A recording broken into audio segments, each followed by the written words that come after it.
نہایت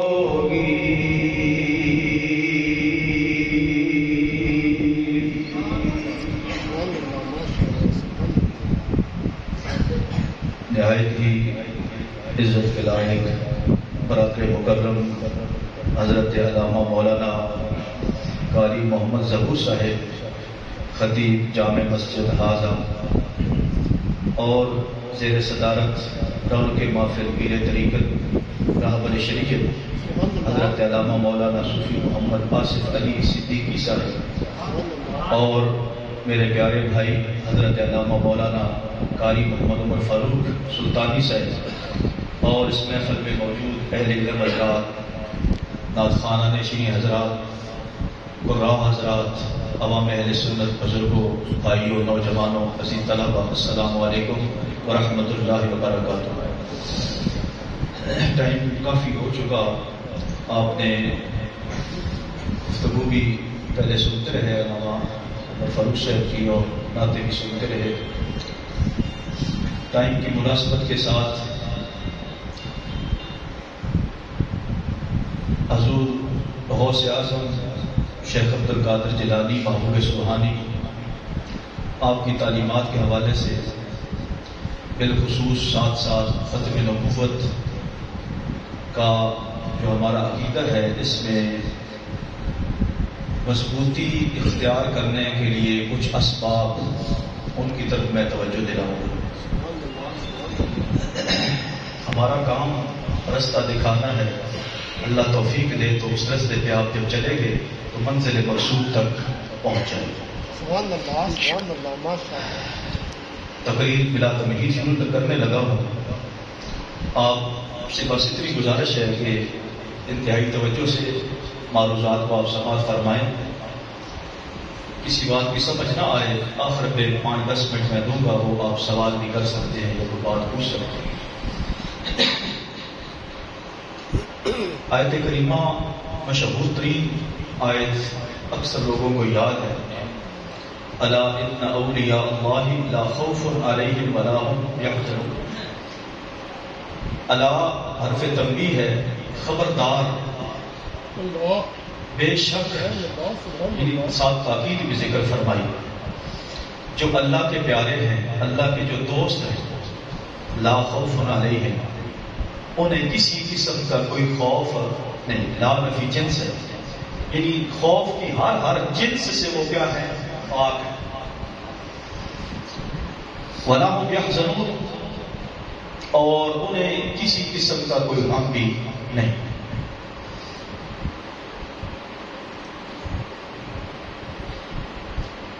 اور آگے جو آیت کا حصہ ہے یہ اکثر لوگوں کو نہیں آتا، وہ ہے الذین آمنوا وکانوا یتقون، کہ اللہ کے پیارے ہوتے کون ہیں۔ یہاں تک اکثر لوگوں کو یاد ہے، ختم شریف میں پڑھا جاتا ہے الا ان اولیاء اللہ لا خوف علیہم ولا هم یحزنون۔ یہاں تک اکثر دوستوں کو آیت یہاں بھی بیٹھے ہوئے کو یاد ہوگی، لیکن اکثر لوگوں کو الذین آمنوا وکانوا یتقون، حالانکہ بالکل اسی کے ساتھ یہ آیت ترکیب بھی کرے نا عربی میں تو الذین اس میں موصول صلہ مل کے یہ پیچھے اس کی وضاحت کر رہی ہے۔ اور قراء حضرات جانتے ہیں کہ یہاں وقف جائز تو ہے یحزنون پہ، لیکن ملا کے اگر پڑھا جائے تو زیادہ بہتر ہے، یحزنون الذین آمنوا وکانوا یتقون، تاکہ پچھلے جملے کے ساتھ اس کا ربط ٹوٹے نہیں، تاکہ پتہ چلے کہ خبردار جو کیا جا رہا ہے کہ جو اللہ کے دوست ہیں ان کے بارے میں خبردار کیا جا رہا ہے، تو وہ ہوتے کون ہیں، وہ کون لوگ ہیں جو اللہ کے دوست ہیں، اس کی وضاحت اس اگلی آیت میں فرمایا الذین آمنوا وکانوا یتقون، وہ ہیں جو صحیح العقیدہ ہیں، وکانوا یتقون، اور صحیح الاعمال ہیں۔ یہ جو میں نے صحیح العقیدہ اور صحیح الاعمال کا ترجمہ کیا ہے یہ مفہومی ترجمہ ہے، لفظی ترجمہ کرنا الذین آمنوا، وہ لوگ جو اللہ کے پیارے ہیں وہ کون ہیں، ایمان والے، اور دوسرا تقوی والے۔ ایمان سے کیا مراد ہے، جس کا عقیدہ درست ہو، بد عقیدہ اللہ کا دوست نہیں ہے، بالکل دل پہ لکھ دو۔ اور بدعمال جو ہے وہ بھی اللہ کا دوست نہیں ہے۔ اللہ کا دوست بننے کے لیے دو بنیادیں ہیں، اپنا عقیدہ درست کر لو، اپنے اعمال درست کر لو۔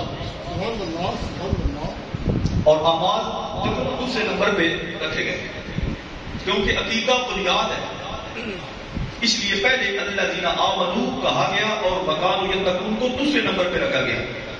اس کی وجہ یہ ہے کہ اگر اعمال صحیح ہوں، عقیدہ درست نہ ہو، اس کا کیا فائدہ؟ قادیانی نماز پڑھتے ہیں کہ نہیں؟ ہم سے زیادہ شاید پڑھتے ہیں، عقیدہ درست نہیں ہے، سمجھ رہے ہو؟ قادیانی فقہ حنفی کو فالو کرتے ہیں، یہ آپ کی معلومات ہونی چاہیے۔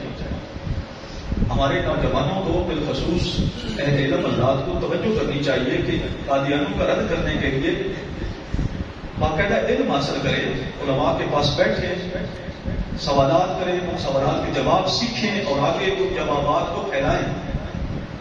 ہمارے عرف میں اکثر گالیوں سے کام لیا جاتا ہے، دو ترے گاڑا کر دیتے ہیں، تہاڈی ایسی تیسی، تہاڈی ایسی تیسی، وہ ایک دوسرے نے آرکا مار رہے ہیں۔ دیکھیں انہوں آندھی جاتی شاید کوئی نہیں، بس ایسی تیسی ہی ایسی۔ ان کے جو مربی ہیں نا، اپنے ان کے جو مشائخ ہیں وہ علماء اپنے کہتے ہیں، تو وہ ہنس رہے ہوتے ہیں، دیکھے نہیں ویڈیو، دیکھے نہیں انہوں نے ایسی تیسی کے علاوہ انہوں نے کوئی پڑھائی نہیں کرنے، انہوں نے پتہ ہے نا کوئی ڈنگر نہیں۔ تو ضرورت اس سبر کی ہے کہ علماء کرام کی انہوں نے بڑی محنت کی ہے رد قادیانیت کے، باقاعدہ طور پہ کتابیں لکھی، اور اولیاء کاملین نے ہر دور میں بڑا کام کیا ہے۔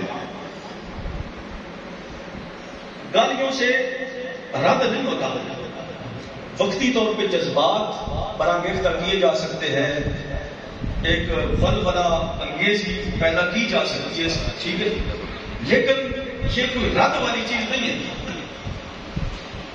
اب ورنہ آپ ایک اصول ہے دنیاوی، دو بندے اگر بحث مباحثہ کر رہے ہیں تو عموماً یہ کہا جاتا ہے کہ جس کے دلائل ختم ہو جائے وہ گالیوں پہ اتر آتا ہے، یہ کہا جاتا ہے۔ تو پھر وہ لوگ نا، ان کے جو مربی ہوتے ہیں، جو ان کے علماء ہوتے ہیں، وہ کہتے ہیں دیکھیں انہیں کوئی دلیل کوئی نہیں۔ الذین آمنوا وکانوا یتقون، مسلمان وہ ہے جس کا عقیدہ درست ہو، جس کے اعمال درست ہو، اللہ کا پیارا، اللہ کا ولی وہ ہوتا ہے۔ تو اس لیے عقیدے کو پہلے رکھا، اعمال کو بعد میں رکھا۔ وکانوا یتقون شروع میں نہیں ہے، الذین آمنوا وکانوا یتقون، عقیدہ درست ہے پلس اعمال درست ہے۔ بات سمجھ رہے ہیں؟ اسی طرح یہ بھی ساتھ یاد رکھتے جائیں کہ قادیانیوں کا رد کرنے کے لیے سنی ہونا ضروری ہے۔ آج یہ سبق یاد رکھ کے جائیں، میں اس سبق کو عام کرتا ہوں جہاں مجھے موقع ملتا ہے۔ رد قادیانیت، مرزا قادیانی اینڈ کمپنی، ان کا رد کرنے کے لیے صحیح العقیدہ سنی ہونا ضروری ہے۔ ساتھ اگر بریلوی اٹیچ کر لیں تو اور ہی کیا بات ہے۔ تاجدار ختم نبوت، تاجدار ختم نبوت، تاجدار ختم نبوت۔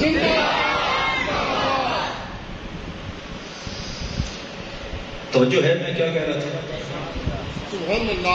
رد قادیانیت کے لیے، قادیانیوں کے رد کے لیے، ختم نبوت پہ صحیح کام کرنے کے لیے سنی ہونا ضروری ہے۔ اس پہ میں صرف دو تین باتیں کر کے آگے چلتا ہوں۔ صرف رد قادیانیت کی نہیں بلکہ جتنے بھی انٹرنیشنل لیول پہ گروپ بن چکے ہیں غیر مسلموں کے، ان کا رد کرنے کے لیے سنی ہونا ضروری ہے۔ سنی ہونا، میں ایک چھوٹی سی مثال دے دیتا ہوں۔ عیسائی، اب یہ غیر مسلم ہے، ان کا رد کرنا ہو، اگر کوئی ایسا مولوی، کوئی ایسا پیر جو نبی کے بارے میں یہ نظریہ رکھا کہ ہمارے نبی تو کچھ کر نہیں سکتے، ہمارے نبی تو بالکل جناب غیر گزرے، کیا وہ عیسائیوں کا رد کر سکے گا؟ عیسائی اس کے منہ پہ ماریں گے، وہ کہیں گے ہمارا نبی تو وہ ہے جو مردے زندہ کرتا تھا، تو ہماری کتاب قرآن مجید میں بھی یہ آیا ہے۔ اس بات دسو تیرے نبی کے کیتا ہے، پھر اتنے سنی ہونا ضروری بھائی جی، پھر دسنا پڑے گا سارے نبی تے او نے جنہ دیا انگلیاں جو پانی کے چشمے جاری ہوئے، پھر ان کو بتانا پڑے گا ہمارے نبی تو وہ ہیں درختوں کو حکم دیتے ہوئے چل پڑے، ہمارے نبی تو وہ ہیں جن پر جمادات نباتات جو ہیں وہ درود و سلام پڑھتے ہیں، جو کھانا کھا رہے ہوتے ہیں اس کھانے سے تسبیحات کی آوازیں بلند ہوتی ہیں، جو نبی کے کمالات کو مانتا ہی نہیں وہ عیسائیوں کا رد نہیں کر سکتا، جو نبی کے کمالات کو مانتا ہے وہی عیسائیوں کا رد کرے گا۔ اتنی سی بات سمجھ آ گئی؟ اچھا، اسی طرح قادیانی پر رد کرنا ہے، جلدی اس آپ نے ٹاپک پہ آ جاتا ورنہ بڑی مثال ہے۔ وہ بندہ جس کا یہ عقیدہ ہو کہ امام جو ہوتے ہیں یہ معصوم ہوتے ہیں، اشاروں سے کچھ بات سمجھے جائیں، عقل مند را اشارہ کافی ہے، عقل مند کے لیے اشارہ کافی، سمجھے؟ اشاروں میں اشارے ہو گئے۔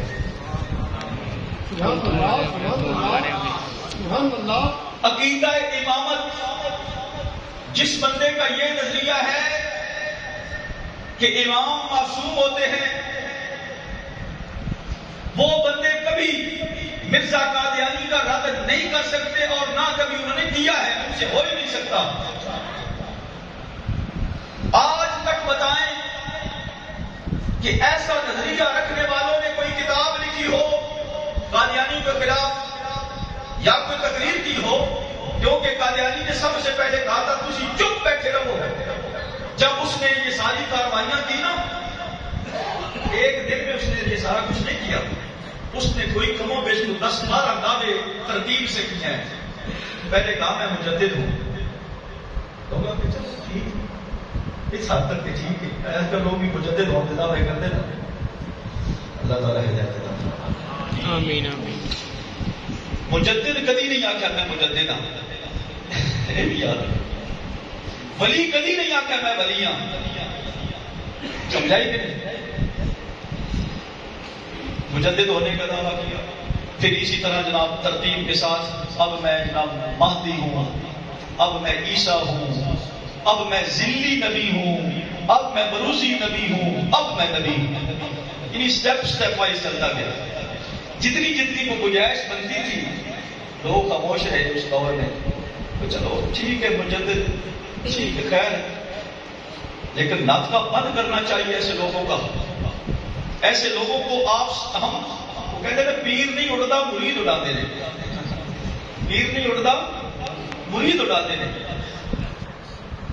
حضور غوث اعظم شیخ عبد القادر جیلانی نے بہت ساری باتیں نہیں کی جو آج کل منبروں پہ بیان کی جاتی ہیں، ان کی روح بھی تڑپتی ہوگی کی جاتے ہیں۔ جھوٹ من گھڑت سے کہانیاں ان کی طرف منسوب ہے، اللہ تعالیٰ ہدایت عطا فرمائے۔ آمین۔ میں عرض کر رہا تھا کہ مرزا قادیانی کا رد کرنے کے لیے پکا پیٹا سنی ہونا ضروری ہے۔ وہ لوگ جن کا نظریہ یہ ہے کہ امام معصوم ہوتا ہے، تو یہ ہمارے ہاں عقیدہ معصومیت کیا ہے؟ فرشتے اور نبی، فرشتے اور نبی کیا ہے؟ معصوم، ان کے علاوہ کوئی معصوم نہیں۔ یہ اہل سنت و جماعت کا نظریہ عقیدہ، اور جس کا یہ نظریہ ہو نہیں نبیوں کے علاوہ بھی معصوم ہیں، گویا کہ وہ نبیوں سے بھی افضل قرار دیتے ہیں، عقیدہ امامیہ اینڈ فلاں دیوگاں صاحب، ٹھیک ہے؟ تو وہ کیسے مرزا قادیانی کا رد کریں؟ وہ کہے گا کہ امام معصوم ہے اور نبیوں سے افضل ہوتے تو ایک میں کر لیا تقریر ہو گیا تو اس لیے ایسے نظریات رکھنے والے لوگوں نے آج تک نہ اس کے خلاف کام کیا ہے نہ ہی جرت کر سکتے ہیں، کیونکہ اپنے گھر شیشے کے عمل دوجن کیوں وٹے مارتے ہیں؟ یا تو پہلے اپنا گھر ذرا مضبوط کریں، مڑ دوجن اور پنگا لینا، ان اپنے گھر شیشے نے بنایا دوجن پتھر ماری ہوتے، یہ حالت ہے۔ اچھا دوسری طرف آ جائیں. اگر کوئی ایسا بندہ جس کا یہ نظریہ ہو یہ کتابوں کے اندر ہے کہ کتابیں ہمارے پاس الحمدللہ لائبریری میں موجود ہیں. کتاب کا نام ہے تعزیر الناس. ایک بار بولیے. کتاب میرے پاس اوریجنل پڑی ہے، انڈیا کی چھپی ہے. اس کے اندر ایک عبارت ہے کہ اگر نبی پاک صلی اللہ علیہ وسلم کے بعد بالفرض محال کوئی نبی آ جائے تو آپ کی نبوت کے اندر کوئی فرق نہیں پڑتا. استغفر اللہ. اس قسم کا نظریہ رکھنے والے لوگ قادیانی کا رد کیسے کریں گے؟ وہ ان کی کتاب ہی ان کے منہ پہ مارے گا. دیکھو تم کہتے ہو کہ نبی کے بعد کوئی نبی آ جائے تو آپ کی نبوت میں کوئی فرق، تو میں اگر کر لیتا ہوا تو کی فرق پہ گیا. تو پتہ یہ چلا کہ میں نے کچھ باتیں اشاروں سے کی ہیں. اللہ تعالیٰ سمجھنے کی توفیق عطا فرمائے. اصل میں ہم ذرا تقریریں لچھے دار سننے کے ذوق رکھتے ہیں. اس قسم کی گفتگو بھی کبھی کبھی سن لیا کریں. یہ آپ کی مہربانی ہو. توجہ ہے. تو باطل فرقوں کے رد کے لیے سنی ہونا بولیے یہ بات پکی یاد. باقی کچھ یاد رہے یا نہ رہے اتنا یاد رکھ کے جاؤ کہ باطل فرقوں کے رد کے لیے سنی ہونا ضروری ہے. تو لازمی بات ہے کہ باطل فرقوں کے رد کے لیے کسی سنی عالم دین کے پاس پکا جا کے بیٹھو، وہ آپ کی صحیح رہنمائی کرے گا. یہ میں نے تعزیر الناس کا حوالہ دیا. یہ دائیں بائیں قسم کے لوگ ہوتے ہیں جن میں اپنی بنیادیں کمزور بنائی ہوتی ہیں. اگر دیوار ٹیڑھی ہو جائے تو آگے جتنی بھی بناتے جائیں اور ایک دن گر پڑے گی، سیدھی کبھی نہیں ہوگی. تو انہوں نے اپنی بنیادیں کھوکھلی کی ہوئی ہیں. الحمدللہ مرزا غلام محمد قادیانی کا رد اس دور میں کرنے والے بھی کوئی اور نہیں، پیر مہر شاہ صاحب. کون تھے بولو؟ سنی جی. سارے مسلک والوں نے پیر مہر شاہ صاحب کو اپنا نمائندہ تسلیم کیا تھا کہ ہم پیر مہر شاہ صاحب کے پیچھے کھڑے تھے. یہ ہمارے نمائندہ ہیں. یہ جیت گئے تو ہم جیت گئے. اگر معاذ اللہ جن سے کوئی مسئلہ بن گیا تو ہم سارے ہار جائیں. سب نے ان کو مختص کیا. وجہ یہی تھی کہ سنیوں کی عمارت، ان کا ایرا، ان کی بنیاد، ان کی اساس مضبوط ہے اللہ کے فضل سے. یہاں تک بات سمجھ آئی. اگر آپ نے کسی انگریز کو مسلمان کرنا ہو تو اس کو اگر آپ یہ کہیں کہ ہمارے نبی کے جتنے ساتھی تھے سارے مرتد ہو گئے، 2-4 رہ گئے، اب انگریز کی آکھے گا پھر 23 سال تھوڑے نبی کہڑی کھٹی کھٹی، تھوڑے نبی پھر کہڑا اتنا تیر مار گئے، 4-5 بندے رہ گئے باقی سارے جناب دوڑ گئے. ایسا عقیدہ رکھنے والے دنیا میں موجود ہیں، نیٹ پر بھی چھائے ہوئے ہیں. اللہ تعالیٰ ہدایت عطا فرمائے. اس لیے توجہ سے یہ باتیں سنیں، کام آئیں گی کسی وقت. اب آپ ایک غیر مسلم کو مسلمان کرنے لگے ہیں اور اپنے نبی کا تعارف آپ یہ کروا رہے ہیں کہ ہمارے نبی کے جو فالوور تھے آپ کے دنیا سے پردہ کرنے کے بعد مرتد ہو گئے. تو ایک عیسائی کیسے مسلمان ہوگا بتائیں؟ وہ کہے گا ہم تو حضرت عیسیٰ علیہ السلام کی جہاں سواری کے قدم لگے ہیں ہم تو اس جگہ کو بھی چومتے ہیں، اور حضرت عیسیٰ علیہ السلام کے جو صحابی تھے، جو ان کے حواری تھے، ہم تو ان کی شان و عظمت کو بھی مانتے ہیں اور سلام کرتے ہیں. تمہارے نبی کی یہ حالت ہے کہ سارے مرتد ہو گئے. ہم پھر رہے ایسے نبی سے معاذ اللہ. سمجھ رہے ہو کہ نہیں؟ اگر عقیدہ یہ ہو کہ اصحابی کالنجوم، کہ نبی کے سارے صحابہ ستارے، نبی کے سارے صحابہ سچے لوگ، اور نعرہ یہ ہو کہ ہر صحابی یہ نبی جنتی جنتی کا نعرہ ہو، تو پھر جناب آپ ایک غیر مسلم کو، وہ عیسائی ہو، وہ یہودی ہو، وہ کسی اور مذہب سے تعلق رکھتا ہو، آپ اسے قائل کر سکتے ہیں کہ ہمارے محبوب آقا مولا صلی اللہ علیہ وسلم کے جو فالوور تھے آپ کے جانے نچھاور کرنے والے لوگ تھے. بالکل ماشاءاللہ. اسی طرح اگر آپ کسی غیر مسلم کو مسلمان کرنا چاہتے ہیں، جب آپ اسے یہ کہیں کہ مسلمان ہونے کے بعد آپ نے چھریاں لے لینی ہیں، سنگڑیاں لے لینی ہیں، قمیض اتار دینی ہے، اپنی ایسی تیسی کرنی ہے جناب 10 دن اور اس کے بعد پھر پورا سال چھٹی، بتائیں کیا وہ انگریز، وہ غیر مسلم یا کوئی بھی عیسائی یہودی مسلمان ہوگا؟ وہ کہ توبہ بھائی ساڈے کو یہ نہیں ہوتا۔ جب آپ اسے یہ بتائیں گے کہ ہمارے مذہب میں تو واویلا کرنا، وین کرنا، سینہ پیٹنا حرام ہے، صبر کا حکم دیا گیا، یقین کریں وہ اسلام کی طرف مائل ہوگا انشاءاللہ تعالی۔ ماشاءاللہ ماشاءاللہ۔ باہر کے ملکوں میں اس وقت جو صورتحال ہے ہمارے مشاہدے میں وہ یہ ہے کہ اسلام اپنے زور پہ پھیل رہا ہے۔ اللہ نے اسلام کے اندر خود ایک پاور رکھی، ہاں بہت سارے مشائخ، بہت سارے علماء، بہت سارے صوفیاء اپنا کردار ادا کر رہے ہیں، لیکن یقین جانیں بہت سارے ایسے صلح کلی والے لوگ بھی باہر کے ملکوں میں جا رہے ہیں اور سارے ٹھیکنے کا درس دے رہے ہیں۔ اللہ ہدایت عطا فرمائے۔ یعنی اسلام کو بڑے عجیب طریقے سے پیش کر رہے ہیں، لیکن اللہ کے فضل سے اللہ نے مذہب اسلام کے اندر ایسی طاقت رکھی ہے کہ اپنے سینے کے زور پہ خود پھیل رہا ہے۔ جتنے بھی بد مذہب ہیں جب وہ اسلامی تعلیمات کا مطالعہ کرتے ہیں، نبی پاک صلی اللہ علیہ وسلم کی سیرت کا مطالعہ کرتے ہیں، صحابہ کرام اہل بیت کی سیرت کا مطالعہ کرتے ہیں، اور جتنے بھی قوانین قرآن پاک